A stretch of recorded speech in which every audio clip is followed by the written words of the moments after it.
ഈ വേനൽ മഴ കനത്തതോടെ ഒന്ന് നമ്മൾ തണുത്ത വാർത്ത കൂടിയുണ്ട്. ചൂടിന് നല്ല കുറവുണ്ട്. ഇന്നലെ രാത്രി പല വീടുകളിലും ഫാനൊക്കെ ഓഫ് ചെയ്തു എന്നാണ് പറയുന്നത്. പ്രത്യേകിച്ച് എറണാകുളത്തൊക്കെ നല്ല മഴയുണ്ടായിരുന്നു. രാവിലെയൊക്കെ നല്ല തണുത്ത പ്രഭാതത്തിലേക്കാണ് നമ്മൾ ഉണർന്നെണീറ്റത്. ഇന്നും ശക്തമായ മഴ തുടരും. 9 ജില്ലകളിൽ യെല്ലോ അലേർട്ട് ഉണ്ട്. മഴയ്ക്കൊപ്പം ശക്തമായ കാറ്റിനും ഇടിമിന്നലിനും സാധ്യതയുണ്ട്. അതേസമയം അടുത്ത 5 ദിവസം കൂടി മഴ തുടരുമെന്നാണ് കേന്ദ്ര കാലാവസ്ഥാ വകുപ്പിന്റെ മുന്നറിയിപ്പ്.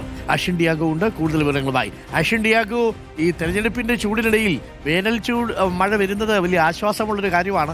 ആസ്വദിക്കാനൊക്കെ സമയം നേതാക്കൾക്കും അണികൾക്കും ഒക്കെ കിട്ടുന്നുണ്ടാവില്ല. കാരണം TV ചാനലിന് മുന്നിലാണല്ലോ, എന്തും സംഭവിക്കാമെന്ന പ്രതീതിയാണ് എപ്പോഴും. പക്ഷേ അപ്പോഴും നല്ല വേനൽ മഴയാണ്, നല്ല തണുപ്പുള്ള പ്രഭാതമാണ്. 5 ദിവസം കൂടി തുടരും. ഇനിയിപ്പോൾ കാലവർഷവുമായിട്ട് വേനൽ മഴ ഒരു സന്ധി ചെയ്യാനുള്ള സാധ്യതയുണ്ടോ? ഇനി അങ്ങോട്ട് വലിയ ചൂട് പ്രതീക്ഷിക്കേണ്ട എന്നല്ലേ നമ്മൾ കണക്കാക്കുന്നത്? ഈ 5 ദിവസം കൂടെ കഴിഞ്ഞാൽ പിന്നീട് കാലവർഷത്തിന് വേണ്ടിയുള്ള കാത്തിരിപ്പാണ്. Good morning Ashwin.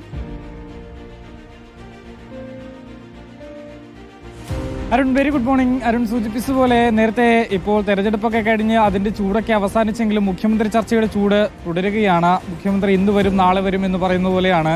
പക്ഷേ കാലാവസ്ഥാ വകുപ്പ് പറയുന്നു ഇനി എന്തായാലും 5 ദിവസത്തേക്ക് കടുത്ത ഒരു മഴ തന്നെ പെയ്യാനുള്ള സാധ്യതയുണ്ട്. നേരത്തെ കഴിഞ്ഞ കുറച്ച് ദിവസങ്ങളിലായി വേനൽ മഴ ശക്തിപ്പെടുന്നുണ്ട്. അതുകൊണ്ട് തന്നെ താപനില പല ജില്ലകളിലും കുറഞ്ഞിട്ടുണ്ട്. ഇന്ന് 9 ജില്ലകളിലാണ് മഴ മുന്നറിയിപ്പ് നൽകിയിട്ടുള്ളത്. യെല്ലോ അലർട്ടുകളാണ് പ്രഖ്യാപിച്ചിട്ടുള്ളത്. തിരുവനന്തപുരം, കൊല്ലം, പത്തനംതിട്ട, ആലപ്പുഴ, കോട്ടയം, ഇടുക്കി, എറണാകുളം, തൃശൂർ, കോഴിക്കോട് ജില്ലകളിലാണ് ഇന്ന് യെല്ലോ അലർട്ട് പ്രഖ്യാപിച്ചിട്ടുള്ളത്. നാളെ തിരുവനന്തപുരം, കൊല്ലം, പത്തനംതിട്ട, ആലപ്പുഴ, കോട്ടയം, ഇടുക്കി, എറണാകുളം ജില്ലകളിലും യെല്ലോ അലർട്ട് പ്രഖ്യാപിച്ചിട്ടുണ്ട്. ഇവിടെ ഒറ്റപ്പെട്ട ഇടങ്ങളിൽ അതിശക്തമായ മഴയ്ക്ക് സാധ്യതയുണ്ട് എന്നൊരു മുന്നറിയിപ്പാണ് നൽകിയിട്ടുള്ളത്. വെറും മഴ മാത്രമല്ല, ശക്തമായ കാറ്റും ഇടിമിന്നലോടുകൂടിയ മഴയ്ക്കാണ് സാധ്യതയുള്ളത്. അതുകൊണ്ട് തന്നെ ജാഗ്രതാ നിർദ്ദേശങ്ങളും പുറപ്പെടുവിച്ചിട്ടുണ്ട്.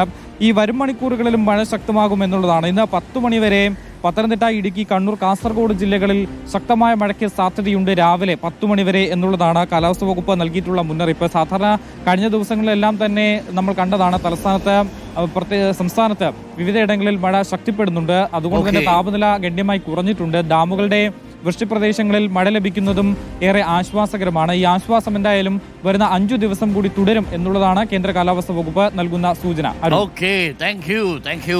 അശ്വിൻ ഡിയാഗോ ആണ് വിവരങ്ങൾ നൽകിയത്. പ്രിയപ്പെട്ട പ്രേക്ഷകരെ, അപ്പോൾ കാലവർഷം എത്തിയിട്ടില്ല, വേനൽ മഴ തന്നെയാണ്. അടുത്ത 5 ദിവസം കൂടി മഴ തുടരും എന്നുള്ളതാണ് കാലാവസ്ഥാ നിരീക്ഷണ കേന്ദ്രം അറിയിക്കുന്നത്. എന്തായാലും ഉള്ളൊക്കെ ഒന്ന് തണുത്തു. അപ്പോൾ നമുക്കൊരു കുഞ്ഞു